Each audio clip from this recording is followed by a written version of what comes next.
Hi there, Corey. This is a response to your recent video responding to my video about metaphysics. And you're asking this question about, whether consciousness is outside of space-time or is inside of space-time. No, I think what you actually said was, is space-time inside consciousness or is consciousness inside space-time?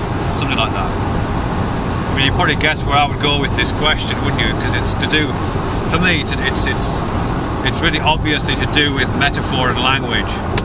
And the language of thought and how we deploy metaphors in the language of thought. And the whole idea that space and time is a kind of box, I guess, that things can be inside of or can be outside of, a container. The container metaphor is one of the most prevalent metaphors that we use to talk about all kinds of things, including things like categories. And here it's being used to talk about space and time. And it's inappropriate. I mean, obviously you know that, but it is very, very common to talk about space-time as if it was a box that things are inside of, and that have the potential to be outside of. And allied phrases like beyond space and time, or above space-time, or below space-time. People use these kind of phrases, don't they? What's he called? The guy we were talking about last week, the Christian apologist guy. God, I can't remember his name now. I'm thinking David Sloan Wilson, but it's not him, it's the other guy with 3 names. Anyway, he talks a lot about God and about God specifically being somehow outside of space-time. But again, it's the careful, I think, deployment of a metaphor. It seems to make sense. Feels like it makes sense, but it falls apart if you probe it very much, really. Because space-time isn't a box. I mean, it wasn't even a box. Space wasn't the kind of space that you get in boxes, even when Newton was writing. Because Newtonian space is probably the nearest kind of space you would get to one that made sense in terms of that metaphor. But even for Newton, space was infinite. There wasn't an outside to it. So, and the same with time, so even then it was hopeless. And then of course since Einstein and beyond, space and indeed time are networks of relations, if they're anything. It's that kind of a thing. And if you think of space and time as a network of relations, then the whole idea of there being an outside just unravels and falls apart.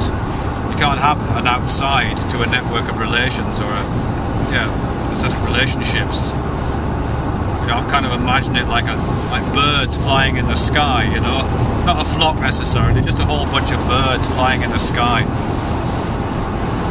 And then another bird appears. Is that bird not part of the set of birds flying in the sky because it's off to one side? Of course it is. It's just its presence just redefines the set of relations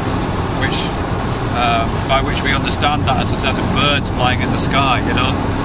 There isn't an outside to that set of relations, and there never can be. And I think it's the same thing with space-time.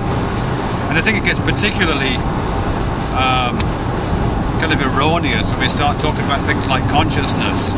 So in a way, consciousness is the new God, isn't it? This thing that can sit outside space-time or somehow transcends it or lies above it or beyond it, whatever. But no, because whatever consciousness is, however it turns out to be, what it certainly isn't is an object. That's, I think we're all in agreement about that. I don't know anybody who disagrees with that. But it's not a thing, it isn't a thing.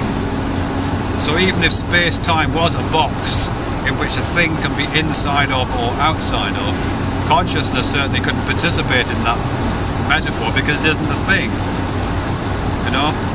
If consciousness is anything, it's probably more likely to be a process. And again, you can't talk about processes being outside of the means by which they're made manifest.